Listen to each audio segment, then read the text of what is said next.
मागील भागात आपण पाहिलं, प्रणीतची मोठी बहीण ममता त्याच्या घरी आली होती.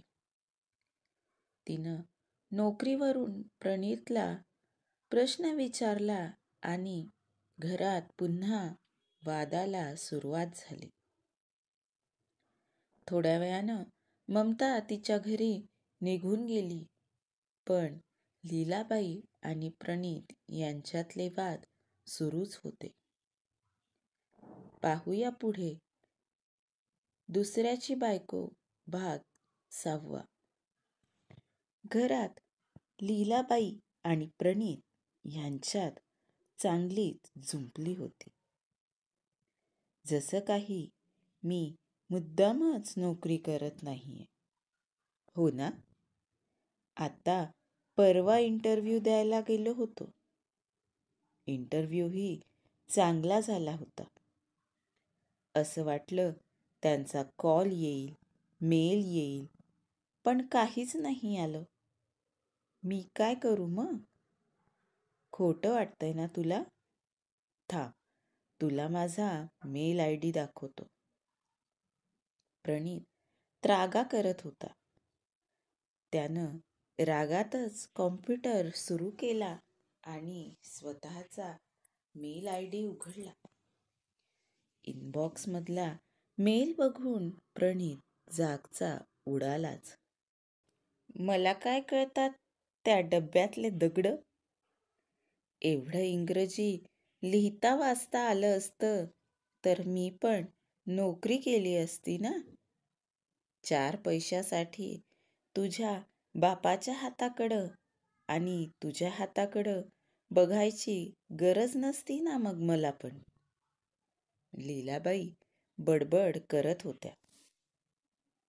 आई, बोललीस ना तू? ठीक आहे, घे बोलून. किती दिवस बोलशील असं? मला नोकरी मिळेपर्यंतच ना. मग आजचं हे तुझं बोलणं शेवटचं असेल, प्रणीत म्हणाला. शेवटचं म्हणे. लीलाबाईंनी तोंड वाकडं केलं. हो, इथून पुढं तुला मला नोकरीसाठी बोलायचं कामच पडणार नाही, प्रणीत म्हणाला.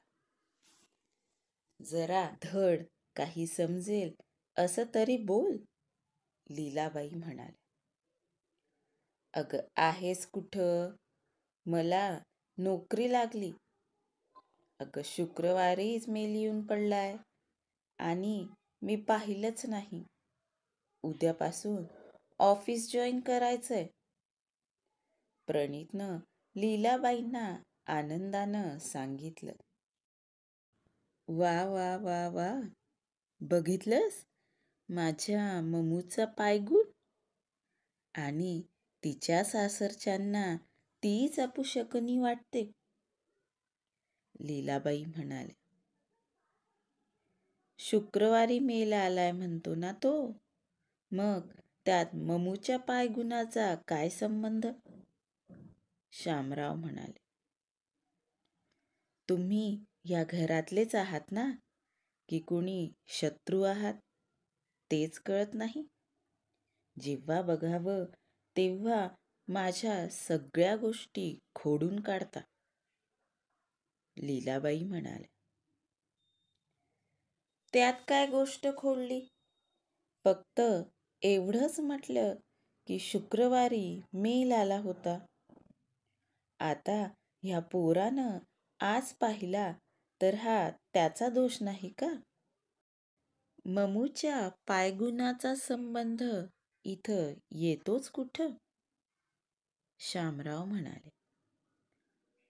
हो, पण ममू आली नसती तर कदाचित हा विषयच निघाला नसता आणि प्रणीतनं मेलच पाहिला नसता. लीलाबाई आपलंच डोकं लावत होत्या. तुम्ही लोक ना इम्पॉसिबल आहात. एनिवेज, चालू द्या तुमचं. मला उद्याची तयारी करायची आहे. ऑफिसला जायला पहिल्याच दिवशी लेट नाही झाला पाहिजे. प्रणीत तिथून उठून त्याच्या रूममध्ये निघून गेला.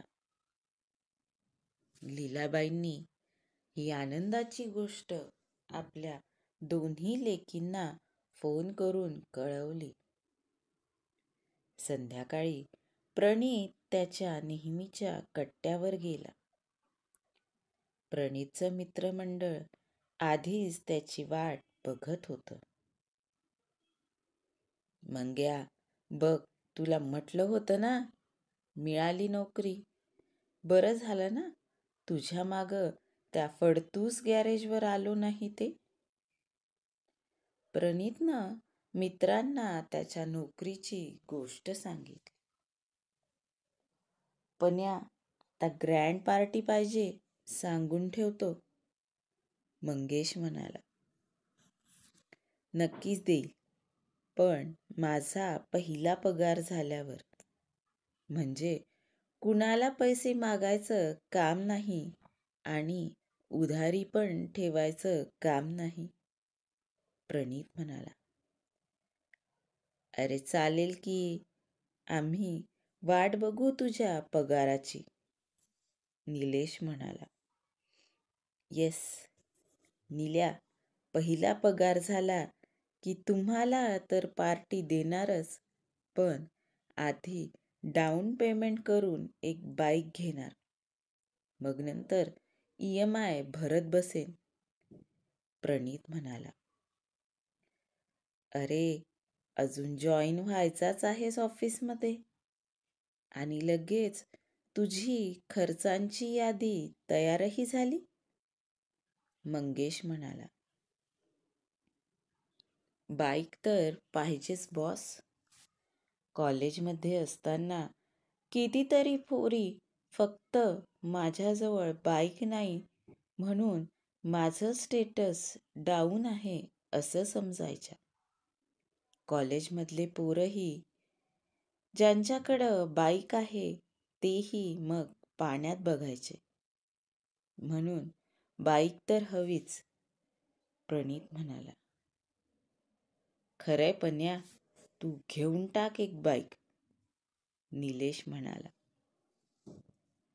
प्रणीत, माझ्या गॅरेजवर कालच एक बाईक आली आहे. त्या पोराला तसं पण ती विकायची आहे. 2च वर्ष झाली आहेत ती बाईक घेऊन. विदेशात शिफ्ट होतोय म्हणून विकायची म्हणत होता तो. तू म्हणत असशील तर बोलतो त्याच्यासोबत. कमी पैशात काम होईल तुझं, मंगेश म्हणाला. अरे विचारतोस काय, बोलून घे त्याच्यासोबत. पण मी लगेच पैसे कुठून देऊ, प्रणीतनं बोलता बोलता निलेशकडं पाहिलं. अजिबात विचार करू नकोस, मी तुला मदत करू शकणार नाही, निलेशनं हात वर केले. प्रणीतनं मोठ्या अपेक्षेनं मंगेशकडं पाहिलं. ठीक आहे, मी करतो मदत, मंगेश म्हणाला. थँक्स यार मंग्या. चला येतो मी. उद्या वेळेवर पोहोचावं लागेल ऑफिसमध्ये. मित्रांसोबत कट्ट्यावरच्या गप्पा लवकर आटोपून प्रणीत घरी आला. दुसऱ्या दिवशी सकाळी उठून प्रणीत ऑफिसला जायची तयारी करत होता. गोऱ्या वर्णाचा, सडपातळ बांध्याचा, घाऱ्या डोळ्याचा प्रणीत फॉर्मल वेअरमध्ये अजूनच हँडसम दिसत होता. एरवी प्रणीतच्या नावानं खडे फोडणाऱ्या लीलाबाई सकाळपासून त्याच्या मागं करत होत्या. आज नाश्त्यासाठी आणि जेवणासाठी प्रणीतच्या आवडीचाच मेनू होता. अरे वा, आज नाश्त्याला शिरा, तेही बदाम घालून. पण या प्लेटमध्ये जरा जास्त बदाम दिसत आहेत. हॉलमध्ये टेबलावर ठेवलेल्या प्लेट्सकडं बघत शामराव म्हणाले, ती जास्त बदामवाली प्लेट प्रणीतसाठी आहे. लीलाबाई आतून ओरडल्या, हो हो, दे त्याला बदाम. मोठे कष्टच करायचे आहेत त्याला. शामराव म्हणाले, मग एवढ्या मोठ्या कंपनीत काम करायचं म्हणजे डोकं नाही का लावावं लागणार? प्रणीत, लवकर नाश्ता आटोपून घे. लीलाबाई म्हणाल्या. प्रणीतनं नाश्ता केला आणि बाकी तयारी करून तो निघाला. पण जाताना दारातच रेंगाळला. का रे, काय झालं? लीलाबाई म्हणाल्या, पण त्यांना लगेचच लक्षात आलं. त्यांनी शामरावांच्या पाकिटातून काही पैसे काढून प्रणीतला दिले. अगं, एवढे पैसे? तिकडून शामराव ओरडले. गप्प बसा हो, त्याचा पगार सुरू झाल्यावर तो थोडीच पैसे मागणार आहे.